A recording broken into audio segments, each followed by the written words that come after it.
For our 40th wedding anniversary, celebrated a year late, we went to the Grand Hotel in Mackinac Island, Michigan, rounding out the trip with visits to other favorite Michigan tourist spots.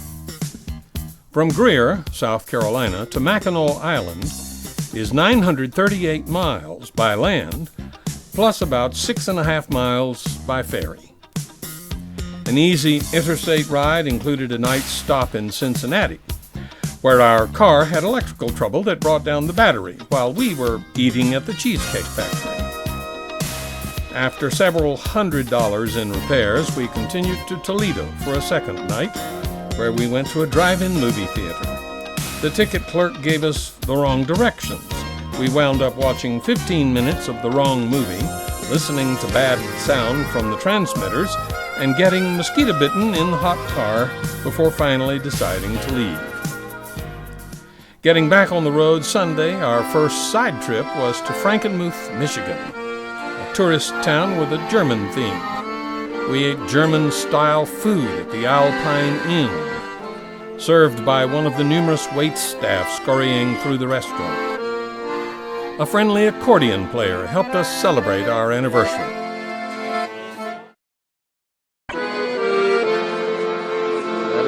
At the title.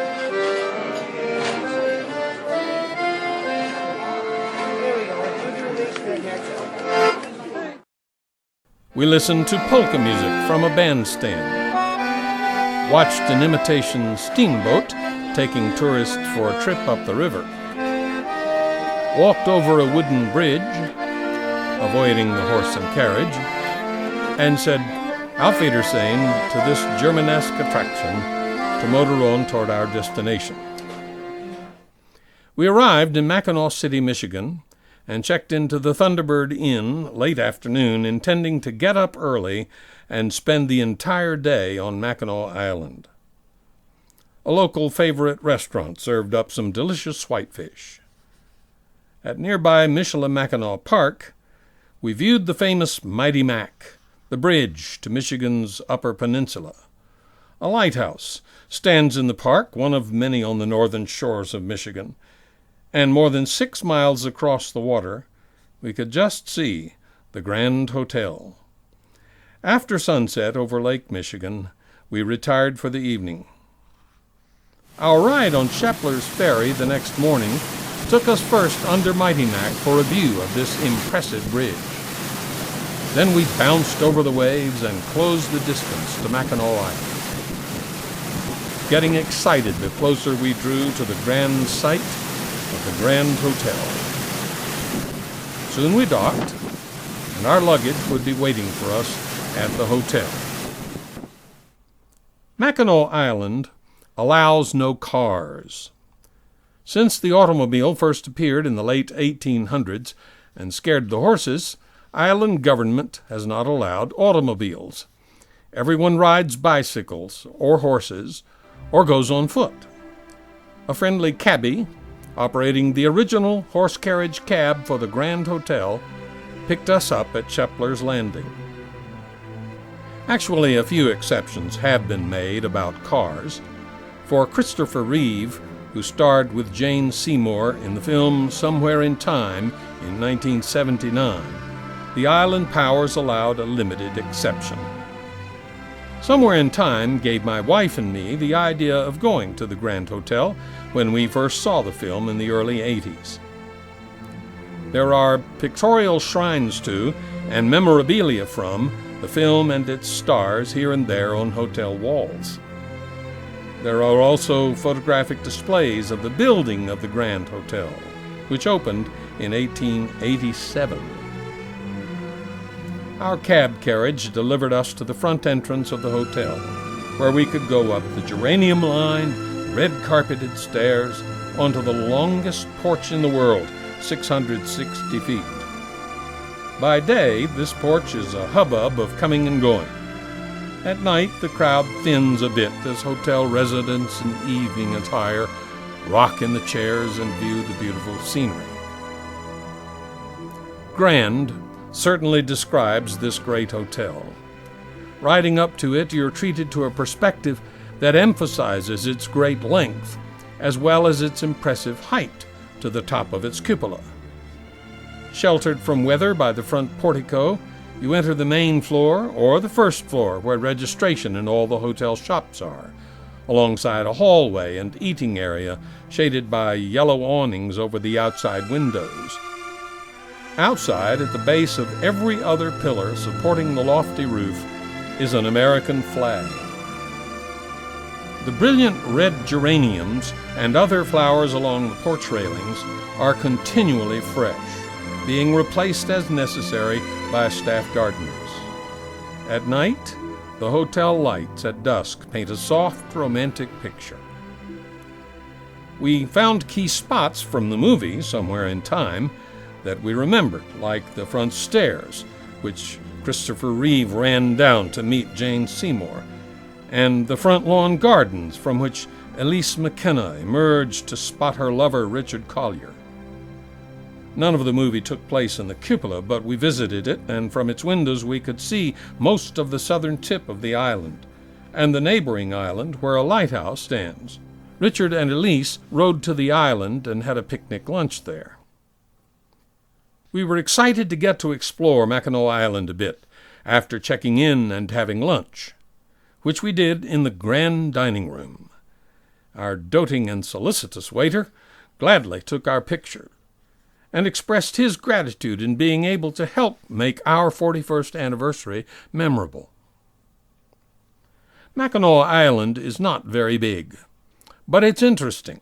Certainly the upwards of 15,000 tourists per day during peak season think so.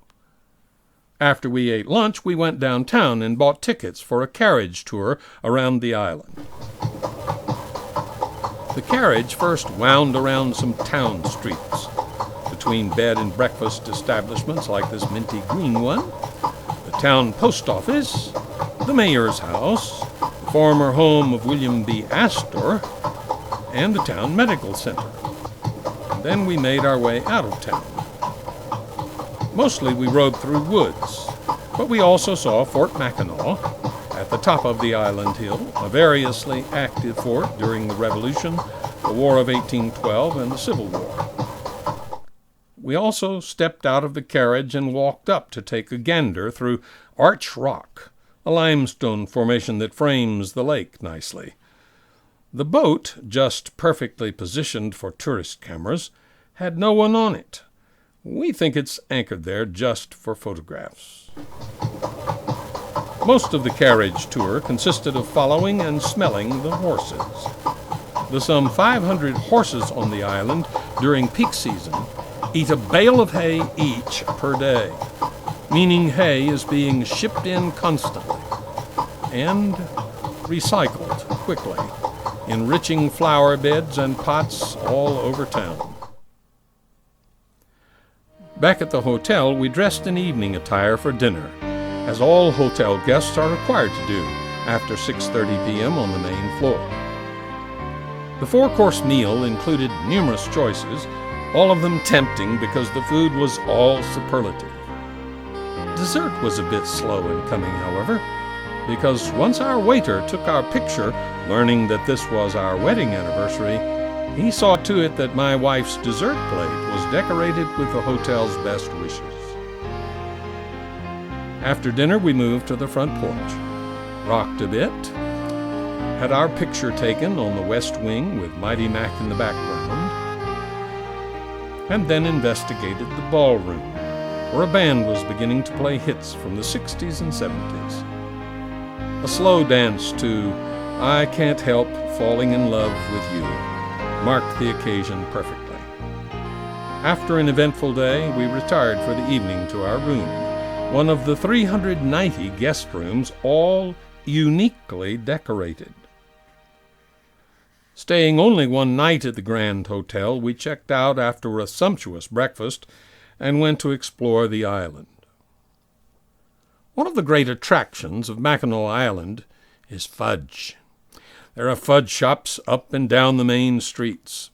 The Grand Hotel places a pound of fudge in the room of each registered guest.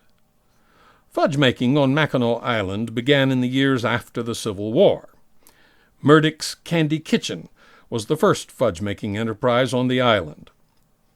Fudge is made by heating a cocoa and sugar mixture, plus whatever other goodies one wants in it, to a temperature between 234 and 238 degrees.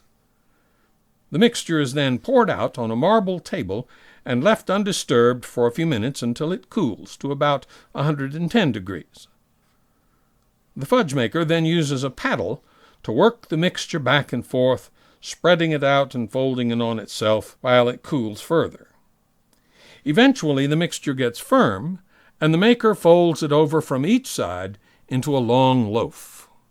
When the loaf cools, it's sliced into half-pound pieces for sale and eating. By the way, we were advised that if we pronounce Mackinac as Mackinac instead of Mackinac, natives will call us fudgies, just tourists who flock over for the fudge and don't learn much about the island. The road around Mackinac Island is State Highway 185, unique in allowing no cars, but packed with bicycles, walkers, runners, and the occasional horse and carriage. The ride goes north around the eastern side of the island, past beautiful structures such as St. Anne's Catholic Church. The coastline is abundant with small rocks, visible far out into the clear lake water and lining the shores. Many tourists have taken to building cairns, rock piles used for centuries to mark paths for explorers and hikers. On Mackinac Island, they're mostly just personal marks that say, "I was here," only without a name. Our bags had already been taken by a Grand Hotel porter to Shepler's Ferry, and it was time to go. We bought fudge for family and friends and waited for the next boat. It was time to bid Mackinac Island and the Grand Hotel goodbye. Shepler's Ferry took us back to the mainland, where we picked up our car and drove over Mighty Mac to Michigan's Upper Peninsula. There was construction on the bridge that day, which made for slow going. Also, a section of the bridge was being painted. We were told that the bridges being 5 miles long, it takes so long for painting to take place that there's pretty much always a section being painted. An hour or so north, we reached Sault Ste. Marie, on the border with Canada. The city is famous for the Soo Locks, which allow ships and recreational boats to move from Lake Superior to the lower lakes or the other way around, navigating a 21-foot drop going east. We were fortunate to see a ship come in from Lake Superior that day, enter the lock, go down 21 feet, and ultimately enter Lake Huron. The first lock was built in 1798 by a U.S. shipping company. Since 1855, the United States government has owned the locks, which are operated today by the U.S. Army Corps of Engineers, providing free passage. From the Soo, as they call it, we headed west to Newberry, a small town near the center of the UP. People who live in the Upper Peninsula proudly call themselves Yoopers. We spent the night in a local motel in Newberry and headed out the next morning for Oswald's Bear Ranch, started by Dean and Jewel Oswald in 1997.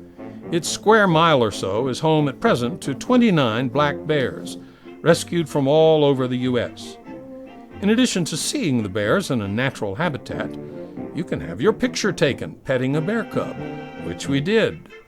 As long as they feed him Fruit Loops, he's content.